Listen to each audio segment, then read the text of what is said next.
Thank you, Rohit, and hello, everybody. Thank you to Sanofi for organizing a very instructional and full of content session today. I'm pleased to introduce to you today Dr. Lynn Malik from the Comprehensive Center for Bleeding Disorders at the Varsity Blood Research Institute in Milwaukee, Wisconsin.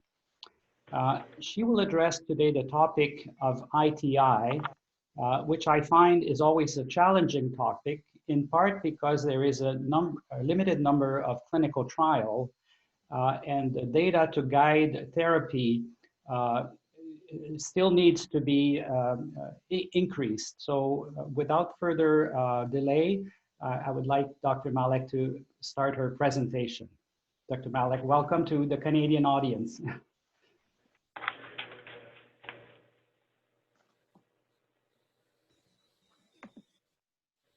Dr. Malik, you're on mute. Yep, I'm okay. Great, so thanks for joining us today. And I think that was a perfect introduction to a topic that is of importance to me, given I'm a adult and pediatric hemophilia treater.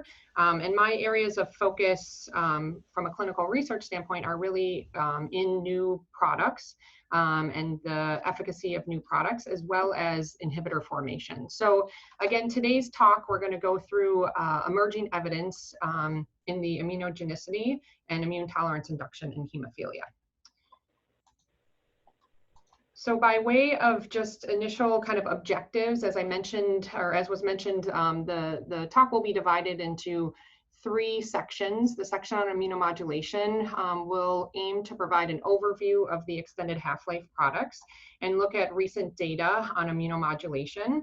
In the second section on inhibitor development, we'll review the latest data in that regard in people with hemophilia, including previously untreated patients. And in the last section on inhibitor eradication, we'll discuss recent studies and some of the real-world evidence to induce immune tolerance. Again, this is an area where there is kind of emerging data to add to some of our background.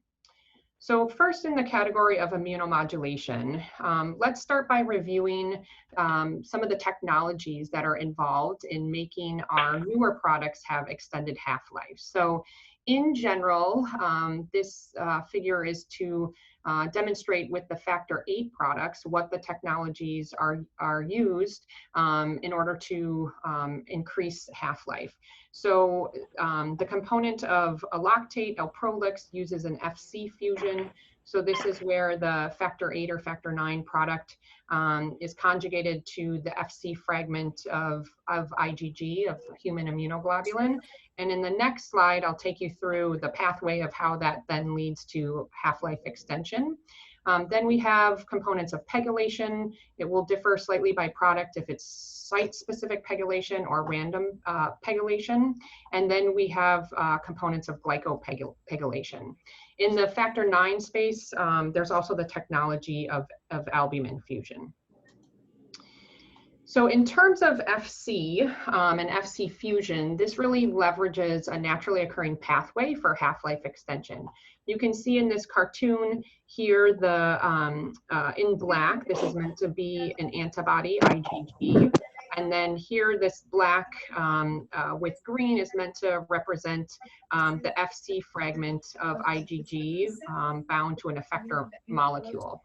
And you can see as this is taken up by what's called a neonatal FC receptor and the neonatal FC receptor pathway, it's then able to escape degradation by the lysosome and end up coming back into circulation. So this is a natural pathway that your body utilizes to extend the half-life of your own endogenous or self-produced immunoglobulins, as well as albumin.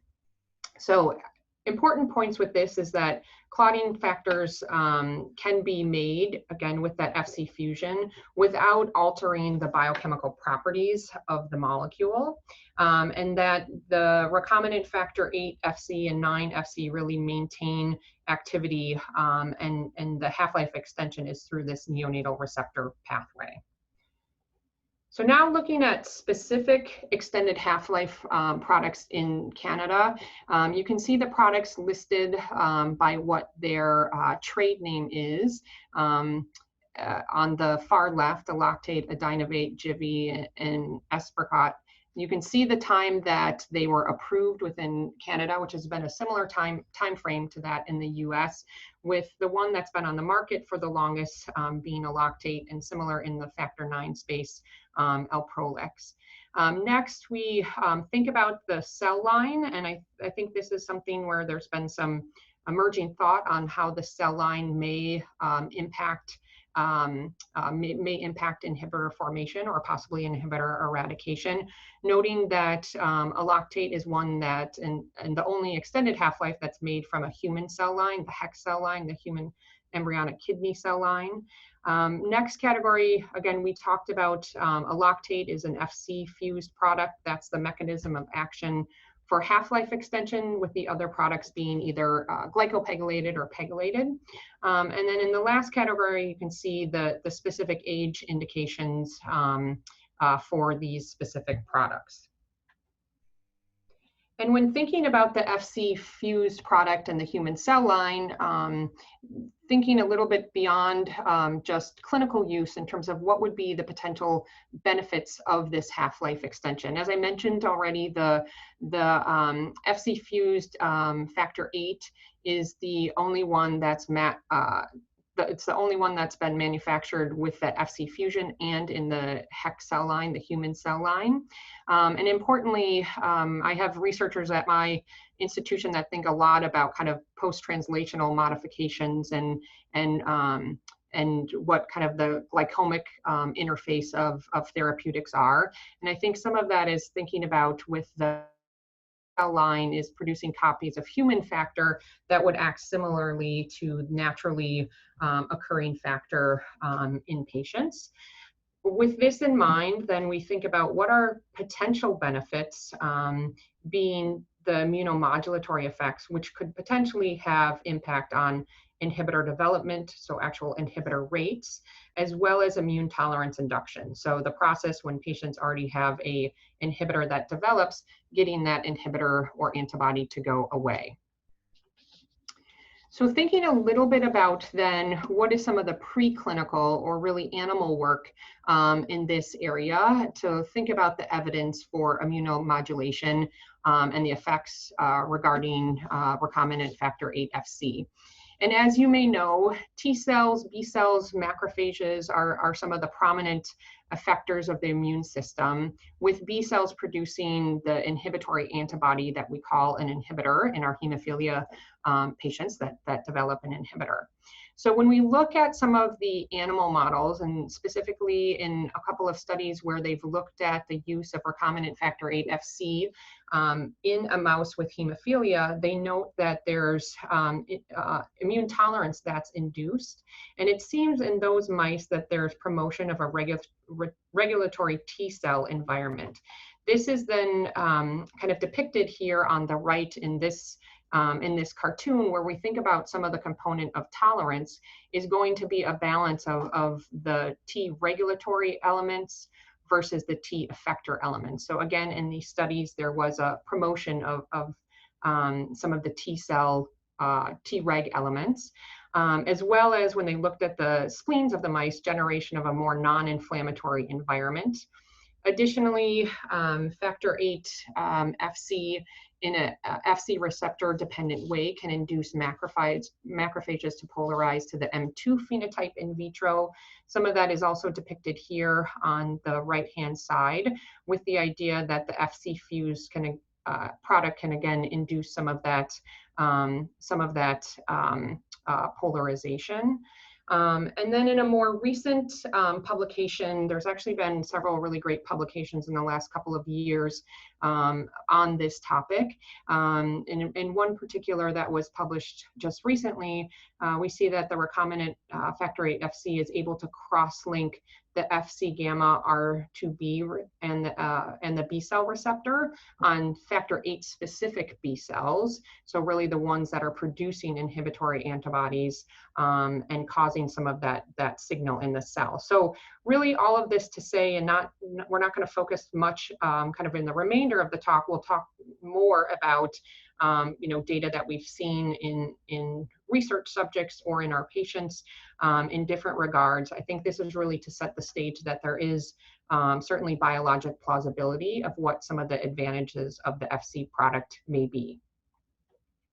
So with that in mind, let's pause before we move on to the section on inhibitor development to see if there's any questions. Thank you, Dr. Malik. It's Rohit. Any questions from anybody? Please come off mute and certainly engage your camera. So I'm, again, Dr. St. Louis, despite the name that appears on my little file there. But, when we use immunoglobulins to immunosuppress patients, we use very large doses, and there's a dose response to the immunomodulatory effect. I guess what you're saying is you're not invoking that same kind of immune modulation where we would use non-specific IVIG to bring about a treatment of ITP or hemolytic anemia. So, but do you think there's a dose response aspect to this immunomodulatory effect, or is it the FC itself, or it's the way that the factor VIII is being presented to the cells? Yeah, those are all great questions, which unfortunately I don't think we have kind of full data from either animal models or certainly in our human subjects who have participated in research studies. I do think with some of the components specific to the ways that, and again with that newer article where it seems that there can be targeting of specific B cells producing inhibitory antibodies to factor VIII, I think that would argue more of the kind of precision and thinking about kind of suppressing those specific B cells. Because as you mentioned, with some of the other kind of broad immunomodulatory agents that we use, IVIG, rituximab, others where it's not specific cells that we're targeting, but I think there is some kind of emerging evidence that may be the case with the recombinant factor VIII FC. In terms of some of the dose response, I think we'll get into some of that in the last section in terms of the inhibitor eradication. I think that has always been, some of the the question within the hemophilia inhibitor eradication space of, does dose matter? Do we need to do a low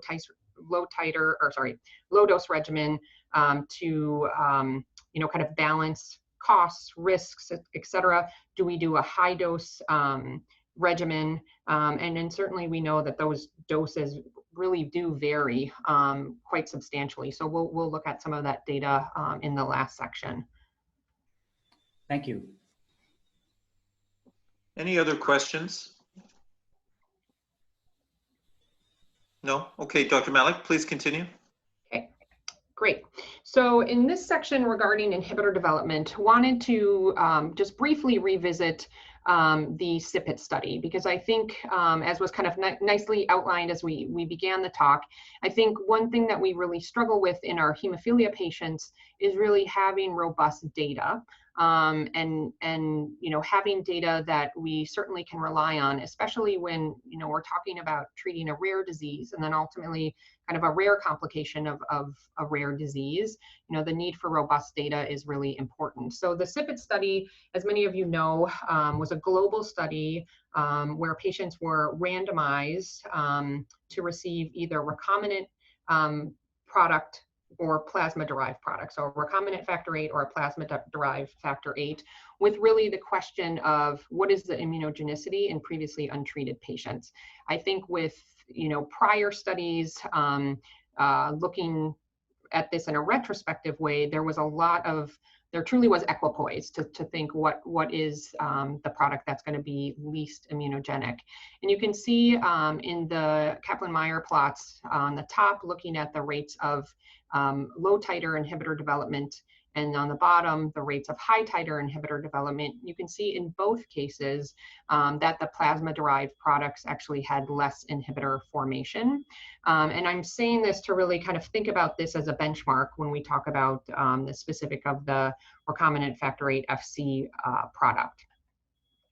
So what data do we have about the recombinant factor VIII Fc eloctate and inhibitor risk? Largely, this is going to come from our PUPS-A long study, which was an open label, single arm, multi-center study of pups where they follow them through what's thought to be the inhibitor window of 50 exposure days, or for patients that did develop inhibitors until they had a course of ITI. So again, these were previously untreated patients. The primary analysis was looking at the occurrence of inhibitors at greater than or equal to 10 days, with secondary analysis exposure days looking at inhibitor development at 20 and 50 exposure days, the overall cumulative incidence of inhibitors, bleed rates, as well as factor consumption.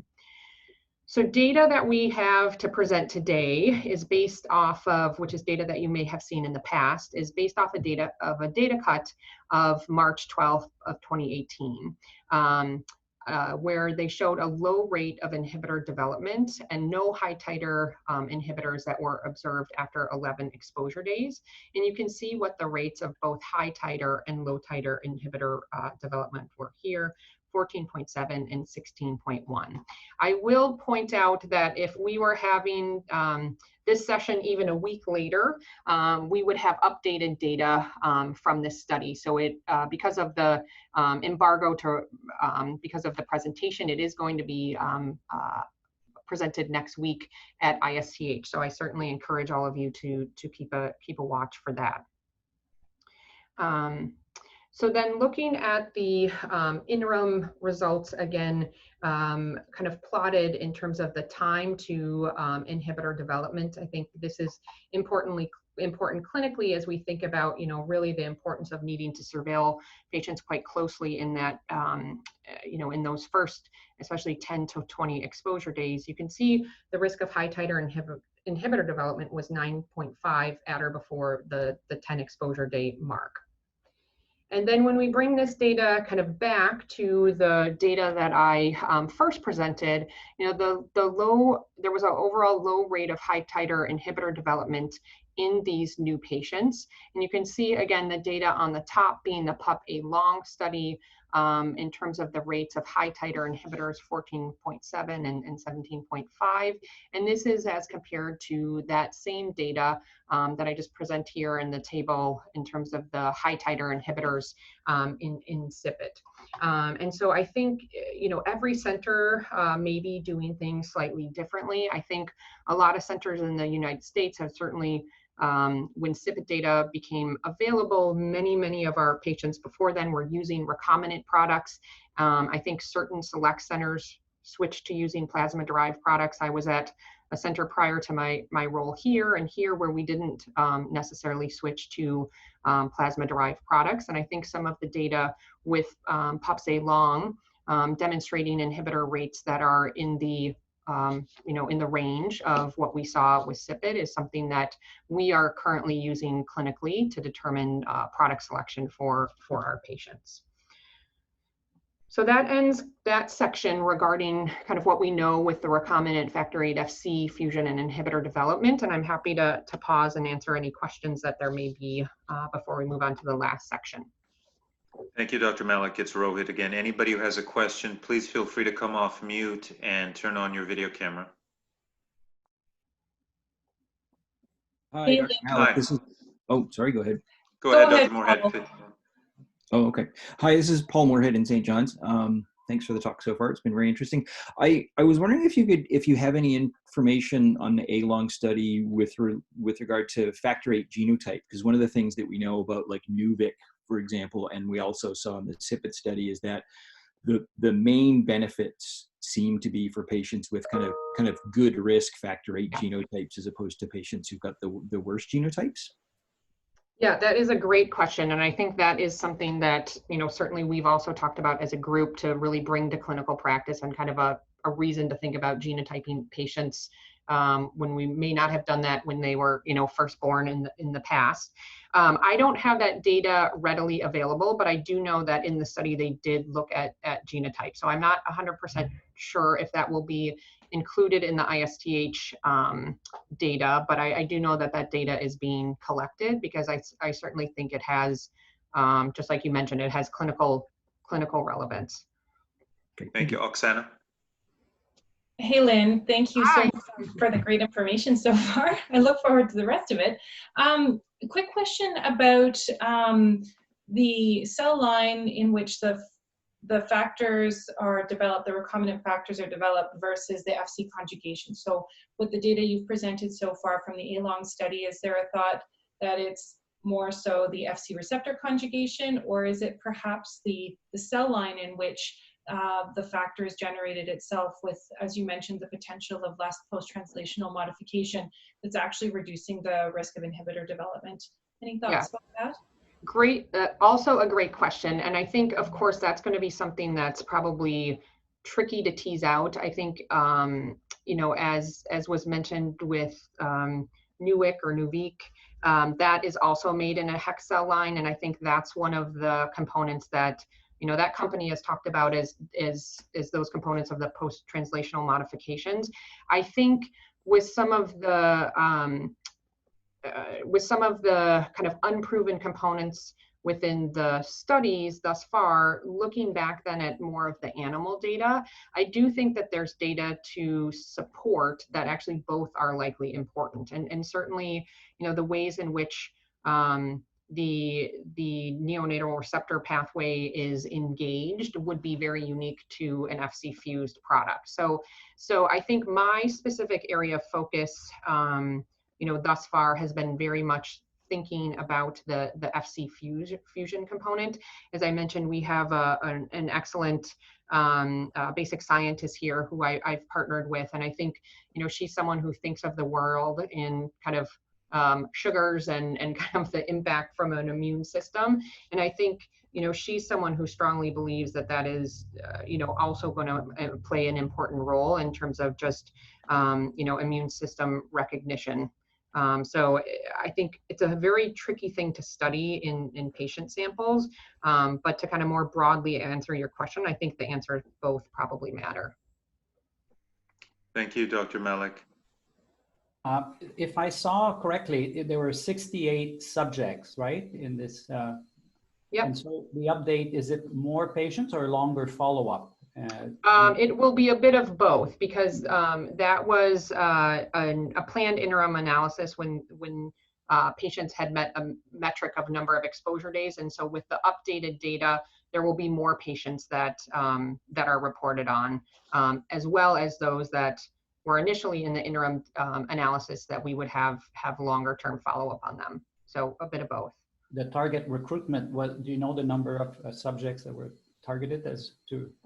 I don't know if anyone from Sanofi's on the line that could say that, but I think it's. I think it was 103. I was going to say 104. So yes, it's a robust PUP study, and that's kind of my recollection, is that it's, you know, a bit over 100. Yep. Thank you. So I think we can go on to the third part of your presentation. Okay, great. So let's talk about inhibitor eradication. And again, this is something that I am, you know, really focused on thinking from a clinical standpoint. Then in our patients that have developed inhibitors, how do we get those inhibitors to go away?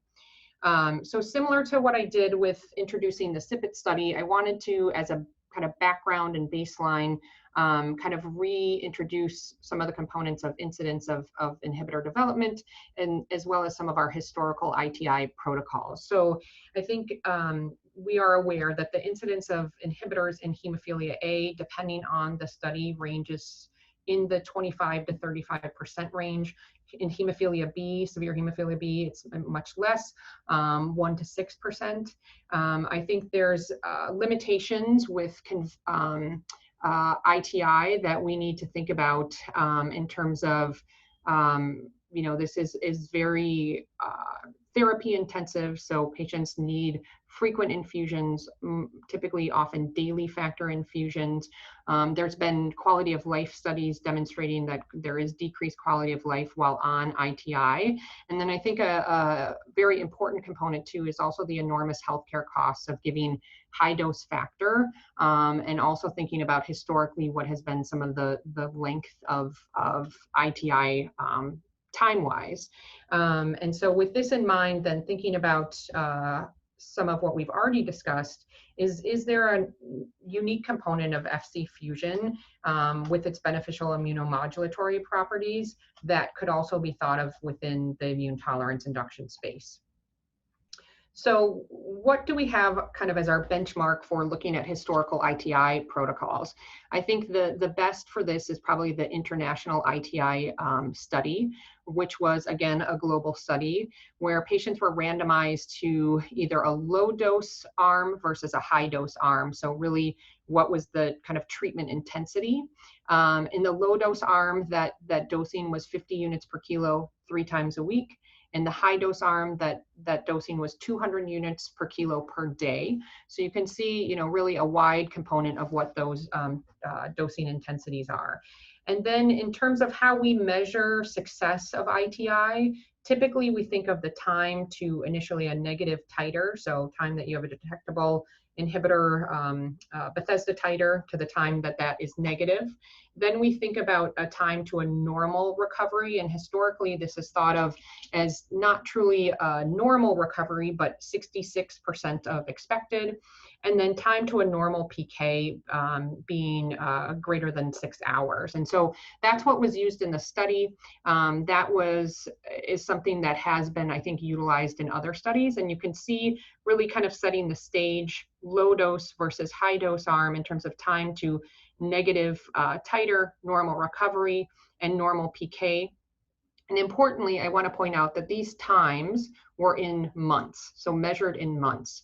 And patients were allowed to be on ITI for up to 33 months, so really a long time period.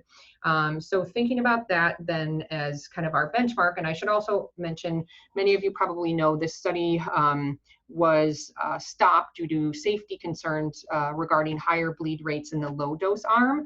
I think some of that, when you map out when inhibitors went away in the high dose arm, they went away more quickly. But again, there was that safety signal which caused the study to be stopped. Oops. So now thinking about some of kind of the earliest studies of factor VIII FC and ITI versus historical data. So with my mentor where I trained, Dr. Ragney in Pittsburgh, we had collaborated with Dr. Janet Jernicake, who was in Dallas at that time, looking at patients that we had treated with ITI, treated for ITI with using a lactate. And looking at these 3 patients, what we noticed was actually that their time to having a negative titer was actually very fast. Here, these were measured in weeks, so really a very rapid response. When you looked at our patients, you could see they were a broad range of ages. None of them had received a lactate previously. 2 of them had not had prior ITI. 1 of them had, with, of course, the idea if you've had a prior failed ITI, you're thought of as a poorer risk candidate. You can see age where they had their ITI started, what their peak titer was, with, again, some of the metric being a titer that's greater than 200 being thought of as a poor risk factor. Some of what the titer was at the time of initiation, again, leading to us to say, well, this was definitely a varied group of patients, but interestingly, they had an inhibitor titer that went away quickly. Then kind of subsequent to this was a publication where we looked at, where it was looked at a retrospective cohort of patients led by Dr. Carcao. So in multi institutions, both in Canada and the US, where they looked at some of the components of patients who received FC product for ITI. And I think, I apologize about that. When we look at some of kind of those retrospective data, you'll see that there is kind of a wide range of patient dosing. So some received that low dose type arm, 50 units per kilo 3 times a week. Some received a high dose arm, 200 units per kilo per day. And all of the patients that had undergone tolerance had kind of a mixed bag of what their risk factors are, including patients that 3 of the 10 of those patients that had inhibitor titers that were greater than 200, so really thought to be patients that would be poor candidates for ITI success. And in this cohort, 90% of patients were receiving or achieved tolerance. So again, I think an important component of this study, some of the signal, again, this was retrospective, it wasn't a randomized study like the international ITI study was, but in Dr. Carcao's study, they also showed that in these patients, the time to tolerance, again, demonstrated some rapidity.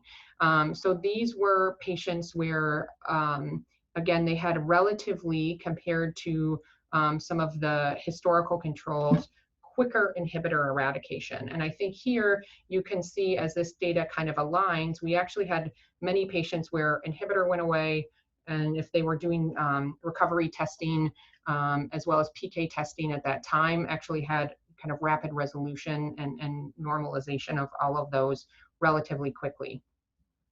Additionally, in this same publication, Dr. Carcao talked about components of patients that were receiving that rescue ITI. So again, those that had failed prior ITI. In those patients, the median time to a negative inhibitor was 14.1 weeks. So again, even in these kind of poor responders, or what we would think of as kind of historically poor responders, they demonstrated still kind of this rapidity of inhibitor eradication. So I think, you know, importantly, with this in mind, we're challenged as clinicians to think about how inhibitor management really continues to evolve. Again, with this being some of my specific area of interest from a research standpoint, in 2018, I did a survey of US-based pediatric hemophilia physicians. Surveys were sent to a total of 17 providers, many of whom would be names that you know, because these were providers that spanned really a broad geography within the US and came from centers of really varying size. We had a good response rate in our survey, and I think, you know, as you saw, you know, some of the data come out regarding the use of recombinant factor VIII Fc, this was already starting to get thought of as being incorporated within clinical practice. At this time, we also in the United States had emicizumab on the market for approximately a year. And so when surveyed about what would be the approach to a new patient with a newly discovered inhibitor, the questions were, would you utilize ITI with a recombinant product on the far left, ITI with a plasma-derived product, ITI with factor VIII Fc was, interestingly, at that point in time, the one product that most, or class of product that was most selected, ITI with another extended half-life that was not factor VIII, or just use of emicizumab. So again, I think as some of these publications came out 2016, 2017 timeframe, by 2018, some of this use of FC was already starting to shift amongst providers in the US. So then with this in mind, let's switch gears a little bit and talk about the VERITY-8 study. So this was a prospective global study of de novo ITI in severe hemophilia A. So first trial ITI, where they looked at the efficacy of ITI. Did it work? Did it not? With a primary endpoint of the time to tolerization. So really now having a prospective study, kind of building from those retrospective data that I presented, to look at, again, does this hold up in a prospective fashion, that when patients have inhibitors eradicated, that it also seems to go away in a relatively rapid time frame. So the VERITY-8 study, again, here we have interim results, which are from January of 2019, where we looked at patients for up to 52 weeks receiving high dose ITI. You can see some of what the subject components are from the study. So here you can see the kind of age range was relatively broad. So on average 2.2 years, but we included infants as well as older patients. Importantly, the time from inhibitor to the start of FC and ITI was actually quite broad. I think this has probably an important component. When I had trained in Pittsburgh, we had waited until patients' inhibitor titers had fallen below 10, given this was thought to be a risk factor in terms of ITI success. I think some of that concept has been refuted with subsequent publications, really suggesting that if you don't allow immune maturation, some of the best components are thinking about starting ITI soon after the inhibitors developed. You can see the historical peak titer in these patients also varied, with 2 of the patients having that poor predictor of success, and then what their inhibitor titer was at the start of ITI. So of the 15 patients who had received at least 1 dose that were reported in the interim analysis, there was 1 patient who had failed 14 ongoing 14 patients that had ongoing, with 6 of those that had met the criteria for ITI success. And with that in mind, I think, again, looking at then the time to a half-life here defined as greater than or equal to 7 hours in those 6 patients, you can again see that the median time to this happening was still, again, relatively quickly compared to what we saw in the international ITI study at a median of 10.9 weeks. So with this in mind, I think, there's been new questions about the thought about bleed control during ITI and kind of the evolving treatment landscape. Historically, what we would have had as options for bleed control would be doing bypassing agents along with high-dose factor VIII, which of course is kind of time intensive, as well as has a certainly an economic impact.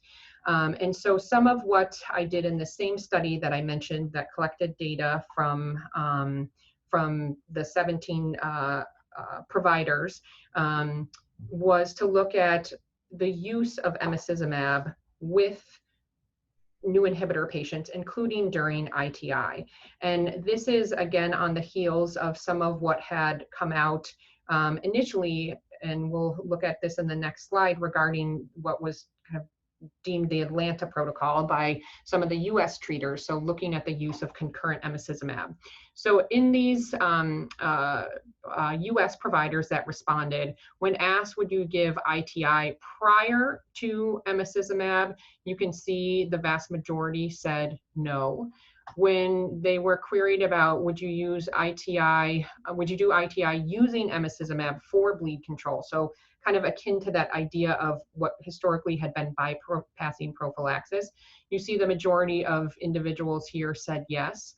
And I think encouraging for me as a faculty member that's engaged in doing clinical research, we also had all surveyed respondents say they'd be willing to participate in a randomized study of ITI with emicizumab in the background, because I think, as hemophilia physicians, we do want to make data-driven decisions, but knowing that this is something where, we need to have our rare patients contribute to this data.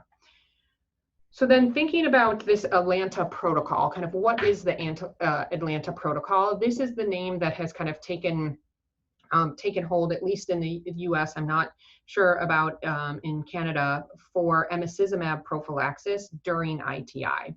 So the Atlanta protocol in general uses emicizumab prophylaxis at standard dosing. So you would receive a standard weekly loading dose and then a standard maintenance dose, either dosed weekly or every 2 weeks.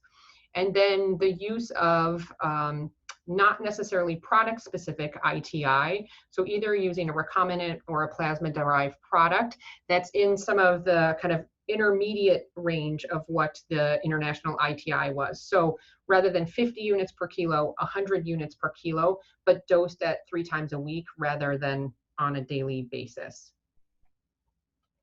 And within the Atlanta protocol data that was presented as part of an ASH abstract, and really was this kind of initial cohort of 7 patients, they presented data on really kind of a wide range of inhibitor patients, wide range in terms of age, race and ethnicity, factor VIII genotype, some of the regimen that they had previously tried. I think importantly from this, they reported that the bleed rates were overall similar to the Haven 2 trial. So the pivotal trial that brought emicizumab to market, and no patients had thromboembolism or any TMA events. And there were patients with a median of 35 weeks, 3 of the 7 had achieved at least partial tolerance. So not necessarily meeting those 3 metrics, but meeting at least some of those key metrics. And I do want to kind of highlight one patient here, patient 5 that they presented, who was a patient that did go on to have at least a negative titer. I think importantly with this, again, one patient, but patient that was presented, when you look at his historical peak titer, again, he was near that high risk range. And I think kind of strikingly for me, he had had 4 prior attempts at ITI. Dr. Sidonio, who was one of the authors of this, is a friend and colleague of mine. And I think why they continued with this was a patient that had just really difficult to treat bleeds. And I think didn't have great hemostatic efficacy when you gave bypassing agents. So some of the reason to really think about a patient undergoing a 4th round of ITI, which certainly isn't something that any of us would probably do without some reservation. So then talking about maybe kind of next steps or next components from publications is, I really like this publication that came from the FIT group. It was published in 2019 in Hemophilia, a group that was led by Dr. Carcao, or a publication at least that was led by Dr. Carcao, where I think it very nicely summarizes, okay, what evidence do we have? And within this group, you know, of experts within the ITI space, really what would be kind of consensus expert opinion, given that, you know, we have already seen in this slide essentially our 2 randomized controlled trials of pediatric patients with CIPIT study and with the international ITI study. And so kind of walking you through this figure from the FIT group, their suggestion is that inhibitors are detected and that you start ITI quickly, again, from some of that component of not allowing immune maturation, with the idea that you would be doing 50 units per kilo 3 times a week with EMI. So more low dose ITI from the international ITI arm, slightly different dosing regimen than the Atlanta protocol, which again was 100 units per kilo. And then thinking about an escalation if the inhibitor titer rises to that that high dose arm, so 200 units per kilo with emicizumab in the background at standardized dosing. Then kind of a decision point at 9 months, whether or not a patient is responding or not responding based on their fall in inhibitor titer compared to baseline. So with the metric being, is it 20% or greater? For those that are thought to be kind of non-responding, thinking about really a product switch or regimen intensification. Alternatively, thinking about, you know, discontinuation and of ITI, and I'll mention kind of some of the branch with emicizumab. And then I think importantly, in this study, they also think about an ITI assessment at month 18. So maybe earlier than the international ITI study, which again was that 33 months, and then still having standardized kind of terminology for who we would consider a success, a failure, or having had a partial response. I didn't include kind of the figure 1 for this because I wanted to more focus on the patients that would continue to receive emicizumab, but I think again this is a nicely done publication where they have tried to gather some of the best data and rely to some degree on expert opinion to really have a framework for ITI. given this is a clinical interest of mine, I have, colleagues in the US that pick my brain because it's not something that's well kind of protocolized to know, okay, what are our branch points and when would we think about dose escalation or think about a product switch. So again, I think this is a nice kind of framework to use. So with that, we'll wrap up and talk about kind of the key summary or summary of the key points from today. So as we've gone through the FC component, I think the FC fused products may offer unique immunomodulatory properties for the reasons that we have included, being the engagement of the FC neonatal receptor pathway and receptors, as well as some of the components of the HEC cell line. When we look at PUP data, the interim results report high titer inhibitor rates that are similar to CIPIT plasma-derived data. There will be an update again next week with ISTH. This is something that at my center we've looked at to try to have some cohesion in what we're recommending to families of new severe patients in terms of product selection. When we look at ITI data, it demonstrates a possible faster time to tolerance in individuals who have had successful inhibitor eradication with factor VIII FC. Again, we will await updated results from the Verity-8 study.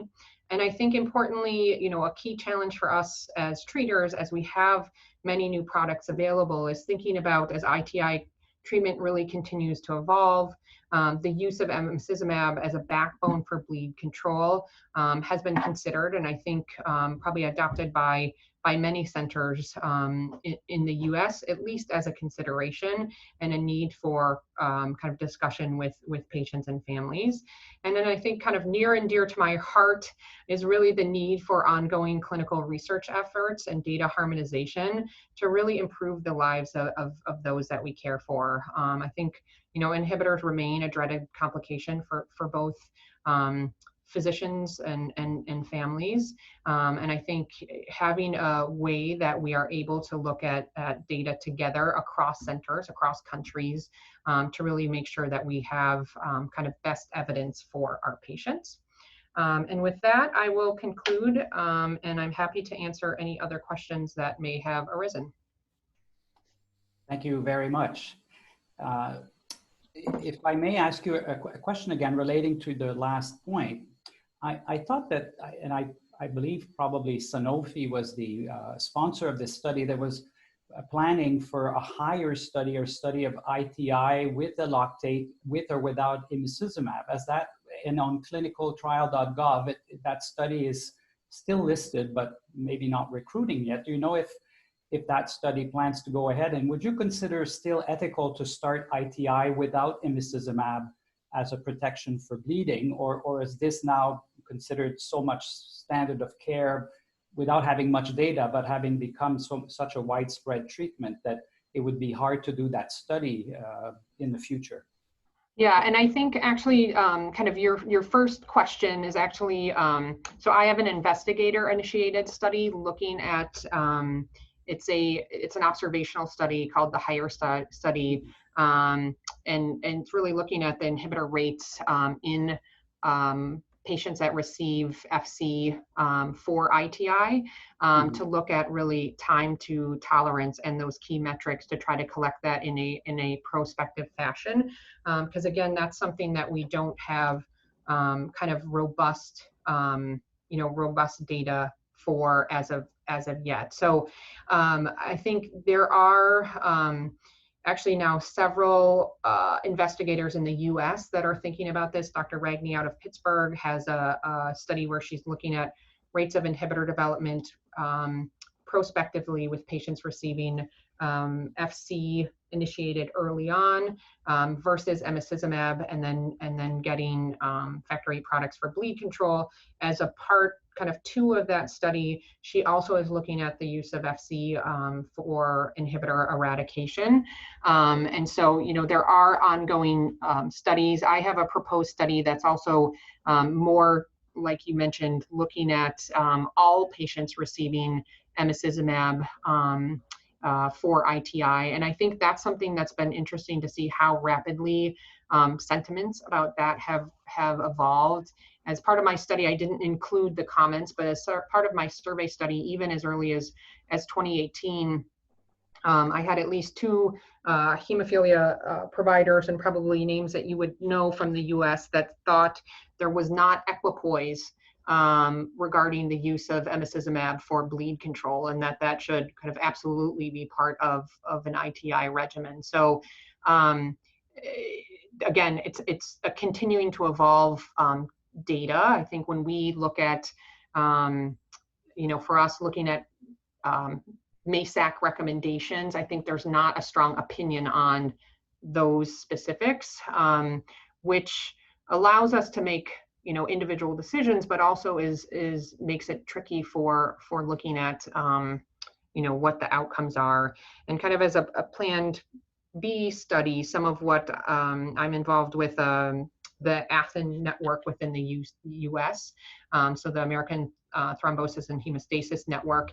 And we do have a PUP cohort that's similar to the PUP cohort that Marijke Vandenberg has had, where we've looked at inhibitor rates, and a planned kind of part B is to look, again, just observationally on the patients that are receiving ITI kind of with or without emicizumab, some of their outcomes. Hi, Dr. Malik. It's Vanessa Boskill. I'm nurse practitioner at Sick Kids Hospital, work with Dr. Carcao. I guess my question revolves around the use of emicizumab, particularly with ITI, because we have patients that do really well on ITI with actually no bypass therapy, no prophylaxis added. So just wondering, for that cohort, are you guys still using emicizumab, or are you just going ITI by itself? So that is a great question, and I think that's probably been a little bit of a center-specific way to do things. I know where I trained in Pittsburgh, again, we did not give everybody bypassing prophylaxis. So kind of thinking about that, it was more the fact that you needed to have a clinical reason to need bypassing prophylaxis, that you still bled. I think that has evolved. We have not had a brand new inhibitor patient. We have some that we're still doing ongoing ITI. And so I've not had this clinical question come up for me yet. I don't feel as strongly as some of the respondents who have said there is not equipoise and you have to give all of these patients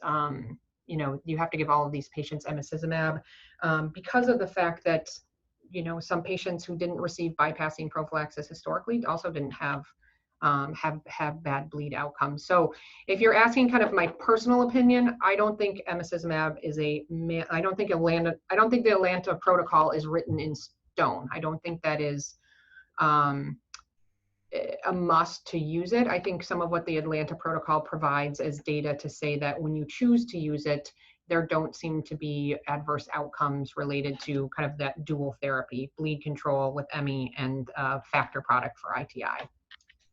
Great, thank you. Any other questions for Dr. Malik as we approach the end of our presentation?